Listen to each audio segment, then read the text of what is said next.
ऐसा नहीं होता कि आप चाहेंगे कि हमारे केस इस जज के सामने लगे या उस जज के सामने, ये आपकी इच्छा में नहीं, जो हाईकोर्ट जहां लगाएगा वहां। तो सर एक काम करिए, आप फिर पिटीशन पे डिसमिस कर दीजिए। आप मेरिट पे बहस करिए, ये सब मेल क्यों भेजते हैं? तो सर मैं मेरिट पे हमेशा बहस ही करता हूँ। मैं तो सारे के सारे 250-300 पन्ने तो मैंने तो लगा के रखे सारे। मैं तो मेरे मेरिट पास पे ये चल रहा मैटर हूँ। पहली बार आया है, इसके पहले मेरे यहाँ कभी नहीं लगाई। नहीं सर, 4 बार लग चुका है। 1 फरवरी, 5 अप्रैल, 10 मई, मेरे को तारीख तक याद है, सब चीज मैंने लिखा है sir. You have wasted enough time of नहीं this. सर, सर ऑलरेडी मेरा टाइम वेस्ट हो गया सर 2 साल। सब ये अकेले थे, यदि किसी को जान से मारना होता तो से एक मारी तो 5-7 भी मार सकते थे। तो कहना है कि भविष्य में वो जान से खत्म कर रही है, उस समय जान से मारने की नियत से नहीं मारा आपने। सर जान से मारने की, तभी तो मेरा वाइटल आर्गन पे तो मारा, हेड ऐसा वाइटल लिखा आर्गन। नहीं आपने एफआईआर सर में। वो मैंने पुलिस को बोला भी था कि जान से मारने की मंशा, तो उन्होंने नहीं लिखा। और ये आवश्यक नहीं है कि हर बार एफआईआर में पुलिस के द्वारा ये उसका उल्लेख किया जाए। सर सुप्रीम कोर्ट के लैंडमार्क जजमेंट से single blow murder, single blow में तो मर जाता है इंसान, लाखों लोग तो मर चुके हैं। एक हथौड़ा मारा मर गया। अब ये कौन सा कि अपन गिनती करें 1 2 3 4, अरे अभी तक मारा नहीं है सर, ये तो बिल्कुल इलॉजिक है। मेल क्या है, क्यों किया आपने? अब सर वो इसलिए कि सर बहुत सारी चीजें मेरे अगेंस्ट जा रही थी, जबकि लीगल प्रोविजंस थे उसके बाद भी सर। मैंने बहुत मतलब लंबा चौड़ा जुडिशियल करप्शन देखते आ रहा हूँ सर। मेरा मैटर ही ऐसा है, लाइफ टाइम इम्प्रिजनमेंट और डेथ पनिशमेंट का डबल लिंक मैटर है सर। और ये मैटर ऐसा है सर, इसमें केवल बेल कैंसिलेशन और धारा बढ़ाने का मैटर है। उसके बाद भी 1.5 साल लग गई इसी इंदौर हाईकोर्ट में। एफआईआर को 2 साल से ऊपर हो गए। मेरा आरोपी सीनियर सिटीजन है, कल से खत्म हो गया तो मेरा केस मेल कैसे किस खत्म? पर्पस के लिए दिया है आपने? सर वही नॉट गो बिफोर के पर्पस के लिए दिया था। मैंने नॉट गो बिफोर लगाया था, पर वो स्वीकार ही नहीं हुआ था। इवन वो तो कोर्ट के द्वारा ही हो रहा था सब कुछ। why I should not hear this matter? Why I should not hear? Sir आपने हमारे लिए लिखा ना कि हमें सुनना नहीं चाहिए, क्यों? सर इसलिए क्योंकि 4 बार हम यहाँ पे प्रेजेंट हुआ था, आपकी ओर से रिस्पॉन्स दिया था। आपको हम कंटेम्प्ट नोटिस दे रहे हैं। ये आप बोल नहीं सकते ये हमारे केस इस जज के सामने नहीं सुना जाए या उसके सामने नहीं सुना तो सर जाए। वो कंटेम्प्ट। ये तो प्रावधान तो है नॉट गो बिफोर का, वो केस स्टेटस में दिखता भी है not go before by advocate, जो भी हो वो तो प्रावधान है वो तो। नहीं ऐसा कोई प्रावधान नहीं। सर मैं सारे प्रोसेस को फॉलो किए, वो सारी के सारी जितनी भी गतिविधियां थी उसी को मैंने उल्लेख करा। अब उसके बाद भी आप ये अपना पेटिशनर। एप्लीकेशन विड्रॉ कर रहे हैं, नहीं तो फिर then I will have to draw contempt. Sir ये जो मेल आपने भेजा है, हाँ सर। इसमें आप हाईकोर्ट जज को सीजेएम लिख रहे हैं। नहीं, what is all this? CGM Abhishek Nagraj भी उसमें है, और जो ट्रायल कोर्ट और सेशन कोर्ट के जजेस का नाम भी है। सर जो मैंने जुडिशियल करप्शन देखा है उसी को तो मैंने उल्लेख करा उसमें। ठीक है, आपको मतलब ये मेल आपका भेजा हुआ है, देन हाँ, एक्सेप्ट हाँ। Notice of contempt. सर अगर इसमें नॉट गो बिफोर आ जाए तो ठीक है सर, अगर नॉट गो बिफोर यहाँ से जारी हो जाता है तो वो भी ठीक है। क्यों? ऐसा नहीं होता कि आप चाहेंगे कि हमारे केस इस जज के सामने लगे या उस जज के सामने, ये आपकी इच्छा में नहीं, जो हाईकोर्ट जहां लगाएगा वहां बहस करनी पड़ेगी आपको। तो सर फिर नॉट गो बिफोर, फिर अपन पिटिशनर या फिर एडवोकेट का फिर उसमें क्यों क्लॉज लिखा आता है नॉट गो बिफोर बाय वो एडवोकेट? हमारा इंटरनल रीजन है, it is nothing to do with you. Sir आप देख वो लीजिए। हमारा है, वो जज अगर बोले कि ये केस हमको नहीं सुनना तो वो तो उसमें लिखा था कि नॉट गो बिफोर। हाँ तो you can not claim as a matter of right. Sir मैंने कई बार देखा नॉट गो बिफोर तो एडवोकेट्स इसलिए आपको बोला गया था कि वकील लगाइए, क्योंकि आपको हाईकोर्ट का प्रोसीजर नहीं पता है, इसलिए आपको जज साहब ने सलाह दी थी कि आप वकील लगाइए। तो सर मैंने तो तो ये सब जो अननेसरी जो मेल भेज रहे हैं ना आप, this is contemptuous. Sir contemptuous तो सर मैंने उससे सारी गतिविधियां लिखी है, कितना लंबा मैं जुडिशियल करप्शन देख रहा हूँ। Then accept notice if you are still pressing your email. तो सर एक काम करिए, आप फिर पिटिशन पे डिसमिस कर दीजिए, फिर वो मेल का जो भी होगा फिर उसके बाद फिर जैसी भी हो वो फिर खत्म हो जाएगा। फिर एक पिटिशनर मेरिट पे बहस करिए, ये सब मेल क्यों भेजते हैं? तो सर मैं मेरिट पे हमेशा बहस ही करता हूँ।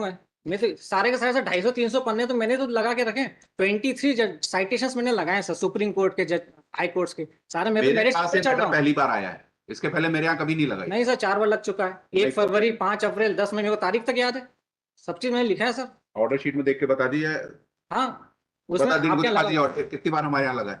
4 बार लग चुका है सर आपके, 4 बार आपके लग चुका है, मेरे को तारीख भी याद है। आप मेल अपनी प्रेस कर रहे हैं तो then I will issue notice, otherwise sir एक मेरिट पे बहस करिए। मैं तो मेरिट पे बहस करना चाहता हूँ ना सर। तो पहले आप उसको स्टेटमेंट दीजिए कि you want to withdraw that. ठीक है सर, मैं एक स्टेटमेंट दे देता हूँ, मैं मेल को विड्रॉ कर रहा हूँ। लिखना एंड आर्ग्यू ऑन मेरिट। हाँ यस सर। सबसे पहले एमसीआर से 21745 सर 2 करोड़ का लैंड फ्रॉड है। उसकी एफआईआर दर्ज की गई थी माधवनगर थाने में, मगर केवल धारा लगाई गई ओनली 420, जबकि 5 कूट रचित दस्तावेज के आधार पर क्राइम हुआ था। वो 5 कूट रचित दस्तावेज ये हैं: फर्जी नामांतरण आवेदन पत्र, फर्जी शपथ पत्र, फर्जी अनापत्ति शपथ पत्र, फर्जी क्षतिपूर्ति लेख और नकली वसीयतनामा। तो इन 5 कूट रचित दस्तावेज के आधार पर भी 467, 468, 471 की धाराएं नहीं लगाई गई। और फिर 2 करोड़ की सर फ्रॉड पर ट्रायल कोर्ट से इमीडिएटली बेल भी दे दी गई। हमने जबकि बेल पे आपत्ति दर्ज की थी। फिर हम ट्रायल कोर्ट, फिर सेशन कोर्ट, वहां पे हमने फिर बेल कैंसिलेशन और साथ में फिर धारा बढ़ाना और महिला को भी सह आरोपी बनाना। 2 करोड़ के फ्रॉड में महिला भी उसमें समान रूप से भागीदार है। एक लॉजिकल चीज मैं आपको बताना चाहूंगा सर, आज तक कभी भी इकलौते वारिस की स्थिति में इकलौते वारिस के पक्ष में कभी वसीयतनामे की आवश्यकता ही नहीं पड़ी। तो ये वसीयतनामा तो ऐसे ही कूटरचित सिद्ध हो गया, हमको हस्ताक्षर की जरूरत ही नहीं। अगर कोई माता पिता की इकलौती संतान कोई सिविल सूट भी चल रहा है इसमें? नहीं सर, तो जो म्यूटेशन हुआ है, जो नाम इनका चढ़ा, उसके खिलाफ कोई अपील की है? नहीं सर, नहीं की? नहीं। क्यों? सर हम लोग को बस किसी भी बारिश ने नहीं किया सर। केवल आप ही को आपत्ति है बस? हाँ सर, उनको जानकारी भी नहीं थी, और जब तो मेरी हो गई होगी जानकारी, इतना सब आपने हाँ तो वो पेपर सब में उनके साथ छपाया। मिले हुए ना सर, अब सब इकट्ठे सब मिले हो हुए? गए। अच्छा हाँ सर, तभी तो मैंने अकेले ने एफआईआर कराई है सर। अच्छा। और बाकी और एक ये और बाकी लोग कौन है? सुभाष, शैलेंद्र, योगेंद्र, सर, ये भी इनके भाई है, सगे भाई है। और सर इनको क्या मिला इसमें? इनको सर, अब मैं आपको बताऊं, ये इन्होंने ही मिल करके मेरे पे जानलेवा हमला किया ताकि इसके ऊपर एफआईआर ना हो। आजीवन कारावास के एफआईआर को रोकने के लिए जानलेवा हमला करने के कारण सर ये 307 क्लॉज 2 वाला मामला बन गया, डेथ पनिशमेंट वाला 307। सर वसीयतनामा नकली होने के नाते मैंने कुल मिला के 19 कारणों वाला भी एक दस्तावेज संलग्न किया है सर। ये रजिस्टर्ड है, नोटराइज? नोटराइज है सर। इसमें लिखा आरोप तर्क हेतु, तो अभी आरोप लगेगा?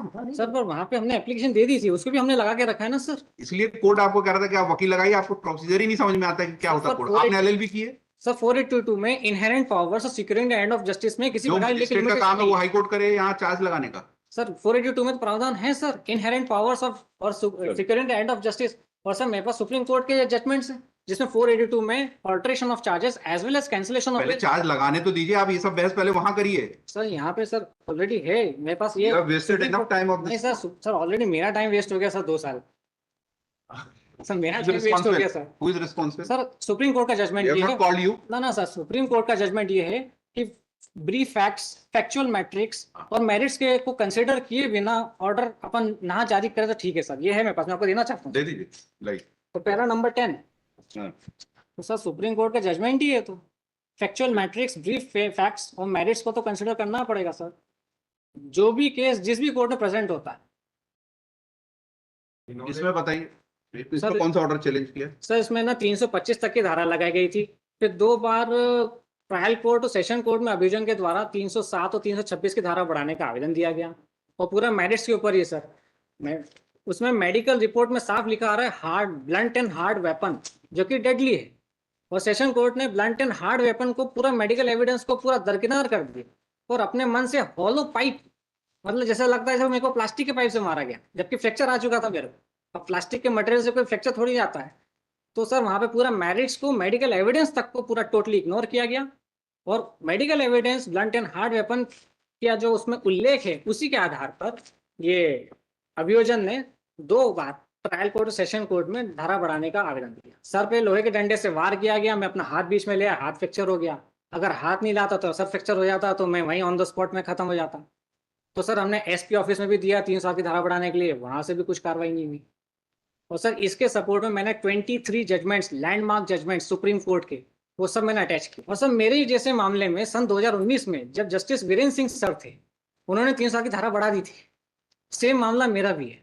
तो सर मैं भी चाहता हूँ कि जब इंदौर हाईकोर्ट में वीरेंद्र सिंह सर के द्वारा सेम मेरे मामले 3 साल की धारा बढ़ाई गई थी, तो आज वही 3 साल धारा मेरे मैटर में बढ़ जाए, और ये 307 क्लॉज 2 का मामला बन गया, डेथ पनिशमेंट, क्योंकि आजीवन कारावास की जो लैंड फ्रॉड की एफआईआर है उसको रोकने के लिए मेरे पे जानलेवा हमला हुआ। यस, क्या कहना चाहिए सर? लॉर्डशिप जो इंप्रिंग ऑर्डर है उसका पैराग्राफ 10 की ओर मैं आपका ध्यान आकर्षित करना चाहूंगा, जो रिविजन कोर्ट के फरियादी के अनुसार जब योगेंद्र ने उस पर सिर पर रॉड से मारा तो उसने अपने दाहिने हाथ से रोका, फिर सभी ने उसको मां बहन की गालियां दी और उसके साथ मारपीट करने लगे। अतः स्वयं फरियादी के अनुसार कथित रॉड के प्रहार के बाद उसके साथ मारपीट की गई, किंतु योगेंद्र ने न तो दोबारा उस रॉड से प्रहार किया, न अन्य किसी अभियुक्त ने उसे गंभीर उपति कारित करने का या किसी घातक आयु से उपति कारित करने का प्रयास किया, जबकि उनके पास पर्याप्त अवसर समय था।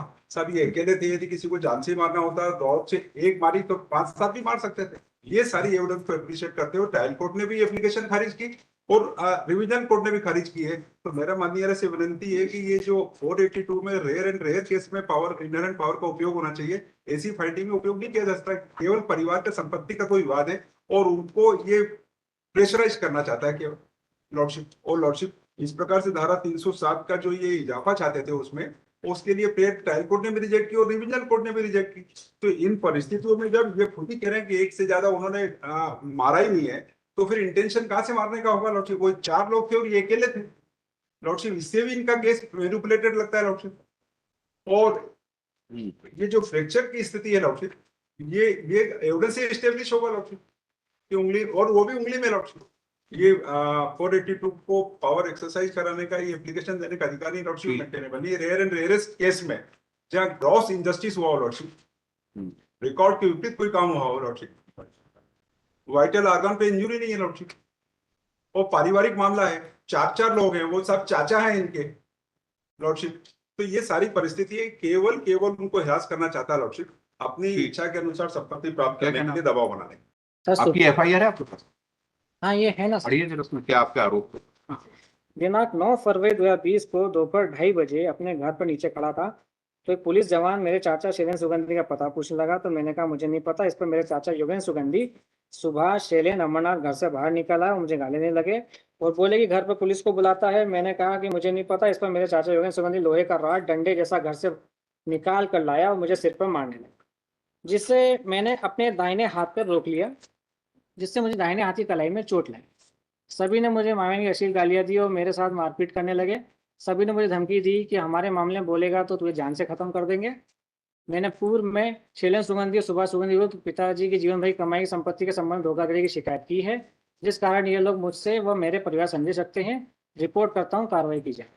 सर आपका कहना है कि भविष्य में वो जान से खत्म कर रही है, उस समय जान से मारने की नियत से नहीं मारा आपने? सर जान से मारने की, तभी तो मेरा हाँ, वाइटल ऑर्गन पे तो मारा, हेड ऐसे वाइटल लिखा ऑर्गन। नहीं आपने एफआईआर सर में। वो मैंने पुलिस को बोला भी था कि जान से मारने की मंशा, तो उन्होंने नहीं लिखा। और ये आवश्यक नहीं है कि हर बार एफआईआर में पुलिस के द्वारा ये उसका उल्लेख किया जाए।